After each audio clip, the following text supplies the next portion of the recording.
Hello नमस्ते, मैं हूं Manisha. Welcome to R S only. और मैंने जैसा आपको बताया था ईडियम्स विद सिमिलर मीनिंग्स।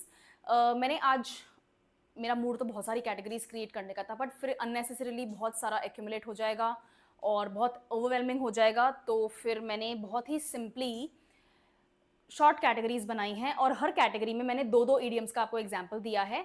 कैसे हैं वो, ऐसे हैं वो, ठीक है ना। बहुत ईजी से, बहुत सिंपल से। और ये ईडियम्स मैं आज पूरे एक्सप्लेन नहीं करूंगी, कोई नया ईडियम होगा तो वो ही एक्सप्लेन करूंगी। और ये ईडियम्स अपन ऑलरेडी पढ़ चुके हैं, बस इनका यूज करते हुए एक्सचेंज कर सकते हैं, इनको इंटरचेंज कर सकते हैं, इनको ये सब अपन देखेंगे आज। Okay, idioms with similar meanings. Right, let's start. कोई सिचुएशन बहुत आसान है ना, उसके लिए अपन क्या कहेंगे? वॉक इन द पार्क और पीस ऑफ केक, ये दोनों इंटरचेंजेबली आप यूज कर सकते हैं। पीस ऑफ केक मतलब कुछ बहुत ही आसान है करने के लिए, वॉक इन द पार्क मतलब जिसमें आपको कष्ट ही ना करना पड़े। ठीक है, फिर है आपके पास में reveal a secret, spill the beans, let the cat out of the bag. Last class में ही मैंने बहुत डिटेल में इन दोनों को एक्सप्लेन किया है, आपको पता ही है। यहां पर कुछ एक्सीडेंटली मेरे मुंह से निकल गई, मैंने बता दिया गलती से, मैं बताना चाहती नहीं थी सीक्रेट, और यहां पर मैं सीक्रेट नहीं बताना चाहती हूं, लेकिन सामने कोई मुझे बोल रहा है बताओ तो मैं बता दूं। ठीक है, यहां पर ये दोनों हैं। फिर है आपके एक्ट इंपल्सिवली में, जहां पर आप सोच विचार कर फैसला नहीं ले रहे हैं, बस मूड हुआ, इमोशंस इतने हाई रन कर रहे हैं कि आपने वो काम कर दिया। In the heat of the moment और जंप द गन, ये दोनों इंटरचेंजेबली यूज किए जा सकते हैं, लेकिन in the heat of the moment तब यूज करेंगे, ओनली तब यूज करेंगे जब कुछ नेगेटिव रेपरकशंस हों। ठीक है, जंप द गन पॉजिटिव और नेगेटिव दोनों रेपरकशंस में यूज हो सकता है। ठीक है, कुछ आपने बिना सोचे समझे फैसला ले लिया, कुछ कर लिया, और अब उसके परिणाम आपको भुगतने पड़ रहे हैं, वहां आप बोलेंगे acting in the heat of the moment. फिर आपके पास में on cloud nine. On cloud nine बहुत ज्यादा खुशी, ओवर द मून बहुत बहुत ज्यादा खुशी, ऑन सेवेंथ हेवन ये भी तीसरा एक आपका इडियम हो जाएगा, ऑन सेवेंथ हेवन। समझ में आ गया? बहुत ज्यादा एक्सट्रीमली खुश हैं आप किसी बात को लेके, तो आप ये तीनों यूज कर सकते हैं। फिर है अवॉइड डायरेक्टनेस में, बीट अराउंड द बुश और स्कर्ट अराउंड द इशू। ये मैंने आपको नहीं समझाया हुआ है क्लास में, तो ये यहां देख लेते हैं अपन। बीट अराउंड द बुश मैं आपको पहले ही बता चुकी हूँ। स्कर्ट अराउंड द इशू का मतलब होता है जो आपका मेन पॉइंट है, जिसके लिए आपको बात करनी है, एक्चुअली आप बस उसके चारों तरफ घूम रहे हैं, आप मेन बात कर ही नहीं रहे हैं। स्कर्ट अराउंड, स्कर्ट कैसी होती है? ऐसी होती है ना, यहां लेग्स हैं, तो ये क्या है? ये चारों तरफ वाली चीज है ना? Right, very bad drawing I know, but you understand what I am trying to say. Skirt around the issue. Okay, उसके बाद में आपके पास में कैटेगरी है वर्क लेट तक या फिर वर्क वेरी हार्ड तक, burn the midnight oil, pull an all nighter. ये लिटरली रात भर आपने काम किया उसके लिए यूज होगा। बर्न द मिडनाइट ऑयल मतलब रात भर पढ़ रहे हैं, दिन भर पढ़ रहे हैं, पढ़े जा रहे हैं। मिडनाइट ऑयल वहां पर है आपकी मेहनत, दिन रात मेहनत जो होती है उसके लिए यूज होता है, और ये रात भर बैठ के कोई काम किया है उसके लिए यूज होता है। ठीक है, पुल एन ऑल नाइटर। फिर आपके पास में है रेयर अकरेंस में, once in a blue moon, few and far between. ये मैंने आपको एक्सप्लेन नहीं किया है, this is new over here. Once in a blue moon का मतलब होता है ईद का चांद हो जाना, है ना? कोई ऐसा काम जो बहुत एक्सट्रीमली रेयर हो रहा है, once in a blue moon होता है। Far and few and far between का मतलब होता है कि कुछ इनफ्रीक्वेंटली हो रहा है, इसको सिर्फ रेयर ही नहीं, इसको ट्रैक भी नहीं कर सकते आप, है ना? कभी होता है कभी नहीं होता है, तो ये जब भी कुछ कोई ऐसा इवेंट है जो कभी तो होता है कभी नहीं होता है, इसको आप ट्रैक नहीं कर सकते, तो ये जब भी होता है ना तो आपको सरप्राइज ही होता है, और इसमें गैप होते हैं, अनइवन गैप होते हैं दोनों अकरेंसेज में, तो ये फ्यू एंड फार बिटवीन में आएगा। ठीक है, फिर है आपका trouble, in hot water, on thin ice, in a pickle, PICKLE। This is not my hand writing आज। इन अ PICKLE, मुझे कुछ मुझे बोला गया था कि मेरी हैंडराइटिंग बहुत ज़्यादा कर्सिव है, तो मुझे थोड़ा सा स्ट्रेट लिखना चाहिए, स्क्वायर लिखना चाहिए। मैं कोशिश करती हूँ और फिर मुझे ही समझ में नहीं आता कि मैंने क्या लिखा। ठीक है, तो I am trying to change it, but if you think कि मुझे चेंज करना ही चाहिए तो मैं थोड़ा सा और प्रैक्टिस करूँ और कोशिश करूँ। अगर समझ में आता है तो इट्स वेल एंड गुड। ठीक है, ओके चलो। In trouble, in hot water, in a pickle, on thin ice, मैंने सारी सिचुएशन बताई हुई है आपको। यहां तो डायरेक्ट आपको ट्रबलसम सिचुएशन की बात हो रही है। इन अ पिकल आप किसी प्रॉब्लम में, किसी ट्रबल में फंस गए हैं, उसके लिए है। मैंने फिर से स्क्वायर लिखने की कोशिश की, ब्लॉक्स में मुझे नहीं समझ में आ रहा मैंने क्या किया है, इसलिए when I right it my way, PROBLEM, anyway. और ऑन थिन आइस का मतलब होता है कि बहुत ज्यादा रिस्की है, आप जिस सिचुएशन में हो इधर उधर मूव करोगे गिर जाओगे, प्रॉब्लम में चले जाओगे। तो यहां पर तो प्रॉब्लम में आने वाले हो, आओगे जरूर, क्योंकि आइस के ऊपर खड़े कितनी देर रहोगे। ठीक है, इन दोनों में आप ऑलरेडी प्रॉब्लम में हो, ठीक है, इन ट्रबल।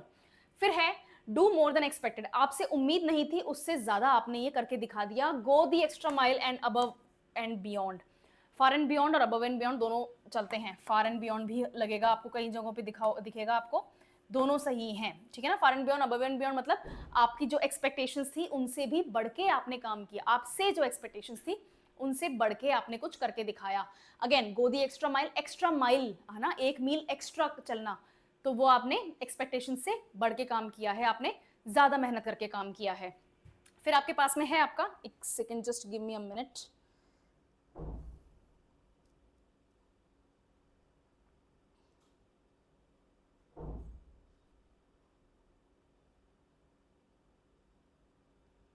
एक सेकेंड, राइट। अनडिसाइडेड, अनडिसाइडेड का मतलब होता है आप कोई डिसीजन नहीं ले पा रहे हैं, डिसीजन लेना है ना, लेकिन आप ले नहीं पा रहे हैं, तो वो होता है ऑन द फेंस या सिट ऑन द फेंस, दोनों एक ही चीज है। कई जगहों पे ये सिट लिखा हुआ होता है, कई जगहों पे सिट नहीं लिखा हुआ होता है, इसलिए मैंने अलग से मेंशन किया है, दोनों तरीके आपके लिखने के सही हैं। फिर है आपका start over, back to square one, back to the drawing board, पता ही चल रहा है मैंने दोनों पढ़ाए हैं आपको।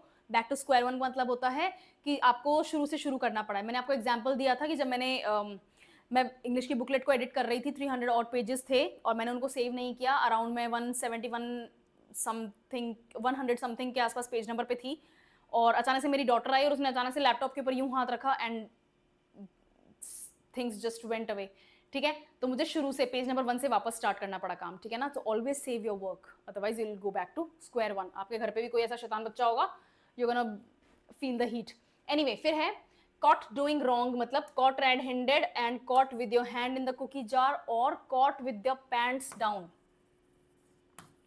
caught with your pants down, ठीक है ना। इसका क्या मतलब होता है, आप पकड़े गए, है ना, तैयार नहीं थे, आप रेडी नहीं थे सिचुएशन फेस करने के लिए और आप गलत टाइम पर पकड़े गए, कुछ गलत करते हुए पकड़े गए। फिर है मेक वर्स, आप ऑलरेडी खराब सिचुएशन को और खराब कर रहे हैं।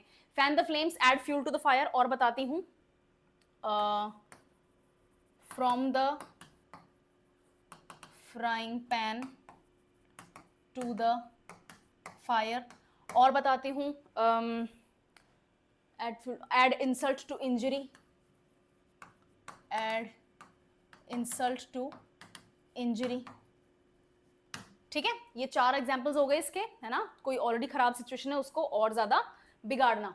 फिर अनएक्सपेक्टेड में out of the blue, out of nowhere, once in a blue moon, ये सब यहां पर आ जाएगा, once in a blue moon. In fact यहां पर caught with your pants down fit हो सकता है, caught with your pants. I was not prepared for the exam, but the teacher announced it today. I was caught with my pants down, caught with your pants down, ठीक है। चलो, उसके बाद में है give up, throw in the towel, wave the white flag और give in, है ना। ये सब कुछ आपका wave the white flag, white flag क्या होता है, शांति का प्रतीक होता है ना। दुश्मन की सेना लड़ाई करने आई है और आप अचानक से white flag लगा रहे हो, ठीक है। इसका क्या मतलब होता है, आप लड़ाई से ही give up कर रहे हो, है ना। आपको लाइफ में एक ब्रेव मौका मिला है, एक मौका मिला है ब्रेवरी दिखाने का और आप छूट के भाग रहे हो, ठीक है। ओके, फिर है risk everything, put all your eggs in one basket and go all in. Put all your eggs in one basket literally भी अगर देखा जाए तो कितना खतरनाक है, ठोकर पड़ी, वो बास्केट गिरी और सारे अंडे फूट गए, है ना। ओके, तो ये इन्वेस्टमेंट्स के लिए होता है यूज, है ना। और गो ऑल इन कमिटमेंट के लिए होता है, रिलेशनशिप्स हो गई, आपका बिजनेस हो गया, आपका कोई काम हो गया, वर्क जॉब जो भी है, गो ऑल इन तब यूज होता है। फिर है बी पेशेंट, रुको जरा सबर करो, ठीक है। तो वो होता है आपका होल्ड योर हॉर्सेस में और कीप योर शर्ट ऑन, है ना, या फिर कीप योर चिन अप। नहीं, पेशेंट में नहीं आएगा कीप योर चिन अप, यही दोनों आएंगे, keep your chin up ready रहने के लिए आएगा, इनके लिए नहीं आएगा। कोई क्रिटिसाइज कर रहा है और वो आपको एक्सेप्ट कर लेना चाहिए, वहां पर आता है keep your chin up, okay. यहाँ पर बी पेशेंट में यही है, ओके। फिर है आपका मिस एन अपॉर्चुनिटी, आपके घर पे सॉरी आपकी लाइफ में एक अपॉर्चुनिटी आई है और आप उसको भी मिस कर जाएं, ठीक है। उसके लिए है miss the boat, miss the train, miss your chance, miss the train भी होता है, ठीक है ना। आपको एक अपॉर्चुनिटी मिली थी, एक बोट आई थी, आप समंदर में डूब रहे हैं और आपने वो बोट भी मिस कर दी, उनको भी सिग्नल नहीं भेजा, ठीक है।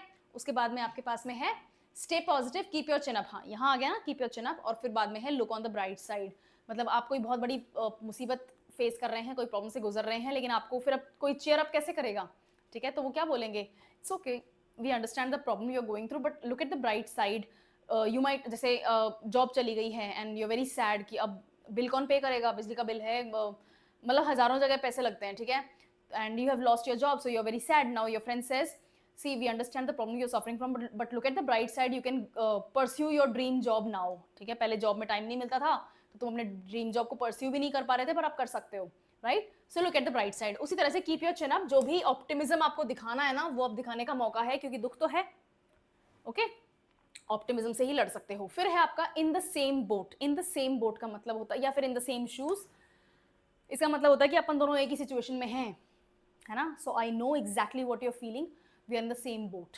Okay, right. फिर है uncomfortable situation like a fish out of the water, out of your element, दोनों सेम चीज है ना। किसी मछली को अगर आप पानी से बाहर निकालोगे तो कैसे करेगी, वो छटपटाएगी, तड़पेगी, परेशान होगी, है ना। तो आपका मेन एलिमेंट जो है, आपका जो मेन क्या कहें उसको, आपका जो मेन स्ट्रेंथ है, आपको उस स्ट्रेंथ को यूज नहीं करने दिया जा रहा है, so you are going to feel uncomfortable. तो ये ट्रबल फ्रॉम अनकंफर्टेबल सिचुएशन है, ट्रबलसम सिचुएशन है, ठीक है। फिर है कन्फ्रंट डायरेक्टली, किसी से डायरेक्टली बात करना, किसी से डायरेक्टली किसी प्रॉब्लम को डायरेक्टली फेस करना, take the bull by its horns and tackle head on, दोनों एग्जैक्टली लिटरली सेम है, ठीक है। उसके बाद में है आपके पास में hidden meaning, read between the lines and catch the drift.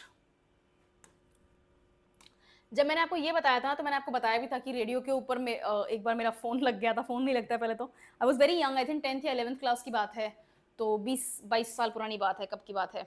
तो मैंने फ़ोन किया और उन्होंने पूछा कि रीड बिटवीन द लाइंस का क्या मतलब होता है, तो मैंने कहा कि जो मैं बात बताना चाहूँ वो आप खुद समझ जाओ और मुझे उन शब्दों का प्रयोग ना करना पड़े जो उस बात से रिलेटेड हों। तो मेरे को बोले कि नहीं जी, गलत जवाब है जी उसका मतलब होता है fill in the blanks, no no, fill in the blanks नहीं होता है। रीड बिटवीन द लाइंस का मतलब होता है कि जो मैं कहना चाहती हूँ वो आप खुद ही समझ जाएं, मुझे वो बात बोलनी ना पड़े, बतानी ना पड़े, ठीक है। और कैच द ड्रिफ्ट, ड्रिफ्ट का मतलब होता है कि जहां मेरा इशारा जा रहा है ना, उस इशारे को आप समझ जाओ, कैच द ड्रिफ्ट।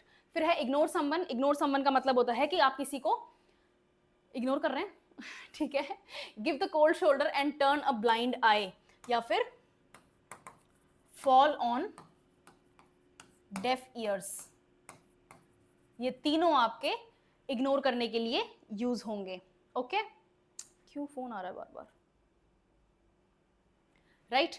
फिर है आपके पास में हैपेंस इमीडिएटली, हैपेंस इमीडिएटली का मतलब होता है at the drop of a hat, या फिर इन अ हार्ट बीट, या फिर अच्छा ठीक है, ये दोनों ठीक हैं, जो दूसरे हैं ना वो अपन और क्लास में ले लेंगे। At the drop of a hat मतलब जब ये काम आपको दिया गया उसी वक्त, उसी क्षण आपने उस काम को करना शुरू कर दिया, at the drop of the hat. और इन अ हार्ट बीट, एक हार्ट बीट कितनी फास्ट होती है ना, 60 सेकेंड्स में 72 बीट्स होती हैं, शायद 76 बीट्स होती है, कितनी होती हैं पता नहीं मुझे, बट हाँ, तो मतलब एक सेकंड से भी कम टाइम लगता है एक हार्ट बीट को, राइट।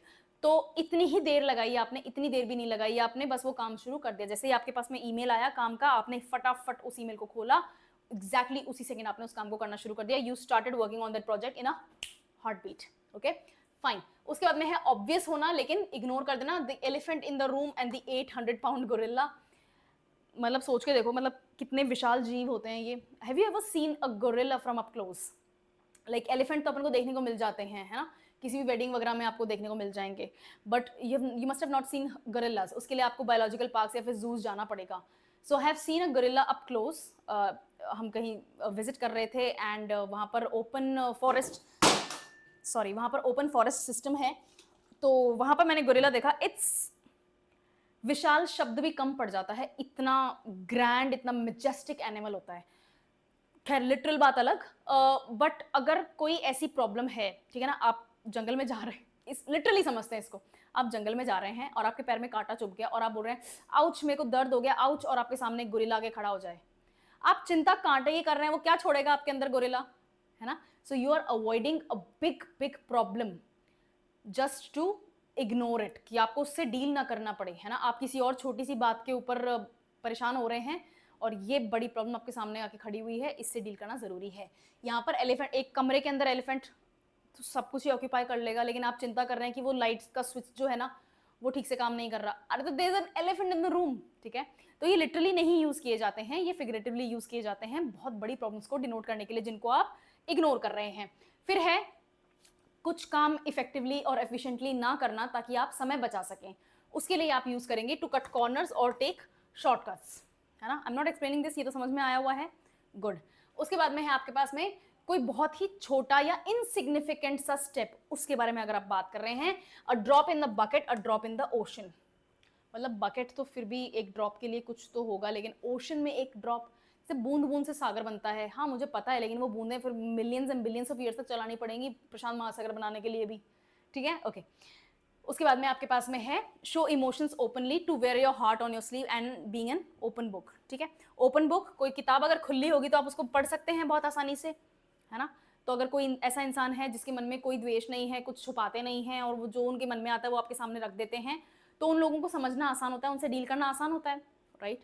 वो धोखा भी ज़्यादा खाते हैं बेचारे, राइट। उसके अलावा आपके पास में है wear your heart on your sleeve. एक दिल क्या होता है, सबसे ज़्यादा कीमती ऑर्गन्स में से एक होता है। दिल ही रुक गया तो फिर इंसान की जान ही खत्म हो जाती है ना, तो जीव नहीं बचता। तो आपने अपना दिल अपनी स्लीव पे रखा हुआ है, यानी कि आपने कुछ भी दुनिया से नहीं छुपाया हुआ, आप जैसे हैं वैसे के वैसे दिख रहे हैं। Again it's a risky situation, कोई भी आपको धोखा दे सकता है, पागल बना सकता है। एनीवे, फेल स्पेक्टेकुलरली, जहां पर आप बस ऐसा फेल हुए हैं कि बस अब दुनिया सीख रही है कि भैया रेस्टोरेंट स्टार्ट किया and it went up in flames, go down in flames, crash and burn, सब कुछ, ठीक है ना। गो अप इन फ्लेम्स भी होता है, दोनों सही हैं, ओके। उसके बाद में आपके पास में है, ठीक है, 35 कैटेगरीज हो गई, 30 कैटेगरीज आई थिंक, कितनी कैटेगरीज थी आज, 30 या 35 कैटेगरीज मैंने तैयार करी थी, है ना। तो अराउंड अपन ने 70-75 के आसपास इडियम्स आज देखे हैं। ये इडियम्स कुछ रिपीटेटिव हैं और कुछ आपके नए इडियम्स थे आज। इनका आपके साथ में आपको क्या करना है, इनको कॉन्टेक्चुअली सही यूज करना है। मिक्स एंड मैच करने के लिए मैंने आपको बताया कि कहीं पर आपको कोई एक याद आ रहा है, दूसरा याद नहीं आ रहा है, तो अगर आपको कैटेगरीज पता होंगी तो आप उनको इंटरचेंजेबली यूज कर पाएंगे। फिर है प्रैक्टिस विद एग्जांपल्स, ये आपको खुद करना है। यहाँ पर भी एग्जांपल्स लिखे हुए थे, मैंने एक्सप्लेन भी किया, लेकिन आपको एक नोटबुक मेंटेन करनी है, हर इडियम के सामने उसका मीनिंग लिखना है, और एटलीस्ट 2 एग्जाम्पल्स, एटलीस्ट उससे कम एग्जाम्पल में नहीं समझ में आएगा, ठीक है। और ये लिसन वाला जो पोर्शन है ना, ये आपको इंग्लिश स्पीकर से ही मिलेगा जो अंग्रेजी बोलते हैं और अंग्रेजी एज अ फर्स्ट लैंग्वेज बोलते हैं। जैसे मैं क्लासेस, जो फिजिकल क्लासेस लूंगी उनमें मैं फर्स्ट लैंग्वेज इंग्लिश ही यूज करने वाली हूँ, unless you are a Hindi medium student. तो अगर फर्स्ट लैंग्वेज जिन लोगों की है वो ईडियम्स बहुत कंफर्टेबली यूज करते हैं, बहुत सही कॉन्टेक्स्ट में यूज करते हैं, आप उनको ऑब्जर्व करेंगे तो आपको ईडियम समझ में आ जाएंगे। ईडियम्स आज अपन ने कंप्लीट कर दिए हैं मेरी तरफ से, ईडियम्स में अब और कुछ एडिशन नहीं है। I'll see you in the next class with some kind of error detection. कुछ error detection plan करते हैं. Okay, thank you.